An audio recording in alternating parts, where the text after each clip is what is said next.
আমি আজকে একটা ফেসবুক পেজ দিয়ে পোস্ট দিয়েছি যেখানে স্পষ্ট ভাষায় লেখা আছে সুন্দর করে গুছিয়ে। এটা সম্পূর্ণটা আমার লেখা না, আমি একটা লেখা পড়ে ইন্সপায়ার্ড হয়ে লিখেছি।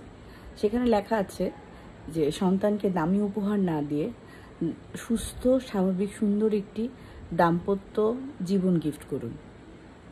আপনারা আর আপনার বাচ্চার আপনার সাথে আপনার বাবা মা হিসেবে আপনাদের যে ইন্টার কানেকশন রিলেশনশিপ, সেটা আপনার বাচ্চাকে যতটা হেলদি এবং এক্সপেন্সিভ লাইফ দিতে পারবে। আপনি তাকে যতই দামি ব্র্যান্ডের স্কুলে পড়ান না কেন, যতই আপনি ভালো দামি গাড়ি কিনে দেন না কেন, PS5 কিনে দেন না কেন, তারপরে আপনি বাবা ল্যান্ডে ঘুরে না, বাবু ল্যান্ডে না কোথায় জানি একটা ইদানিং বাচ্চাদের একটা ঘুরতে যাওয়ার জায়গা হয়েছে নতুন, ওইসব জায়গায় নিয়ে যান না কেন, এগুলিতে বাচ্চারা খুশি হবে না। আপনি এগুলি করতেছেন, বাসায় এসে ও দেখতেছে যে ওর মা পরকিয়া করতেছে, ওর বাবা পরকিয়া করতেছে, দুজনেরই আলাদা আলাদা গার্লফ্রেন্ড বয়ফ্রেন্ড আছে। Is it a good and healthy relationship for a child, for a family? Is it call family? আপনি আপনার বাচ্চাটার জন্য নিজেকে পরিবর্তন করেন না। একটা মানুষ একটা সময় অনেক ধরনের অনেক কিছুর সাথে সংযুক্ত থাকে, একটা জীবনের পরে কিন্তু সে নিজেকে অনেকভাবে সংযত করে ফেলে, সামলিয়ে ফেলে। আমি নিজেও আমি যে পরিমাণ উড়নচণ্ডী এবং মানে বাইরে ঘোরাঘুরি, আড্ডাবাজি, এই সে হাবিজাবি এগুলির সাথে যুক্ত ছিলাম, আমি যদি নিজেকে পরিবর্তন করতে পারি, আপনি পারবেন না কেন? আপনি চেষ্টা করুন না।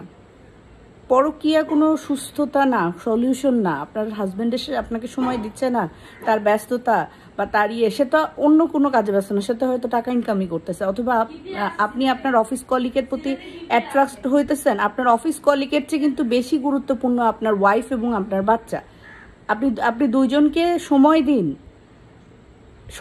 সময় দিলেই দেখবেন সেও আপনাকে মূল্যায়ন করবে, আপনার জন্য ভালো ভালো খাবার রান্না করবে, আপনাকে জন্য অনেক কিছু করার চেষ্টা করবে।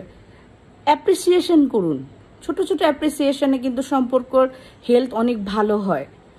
আমরা যখন একটা মানুষের সাথে রিলেশনশিপে করি, প্রেমে পড়ি প্রথম তখন তার জন্য অনেক কিছু করি, আকাশ থেকে তারা খুলে আনবো, চাঁদ খুলে আনবো, কিন্তু যখন তার সাথে সংসার করতেছি, আবার আপনি নিজেও সারাদিন বাইরে সাজুগুজু করে প্রিটি লুক নিয়ে বাইরে যান, বাসায় যখন হাজব্যান্ডের ম্যাত্রানির মতো হয়তো গা দিয়ে হয়তো আদা রসুন জিরার গন্ধ বেরোচ্ছে, আপনি কাপড় চেঞ্জ করে ফেলেন না, একটু সেজে থাকেন না হাজব্যান্ডের জন্য।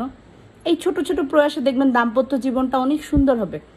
দামি রেস্টুরেন্টে খেতে যে দুইটা সেলফি তুলে সবাইকে শো অফ করার মধ্যে কিন্তু দাম্পত্য সুখ নাই।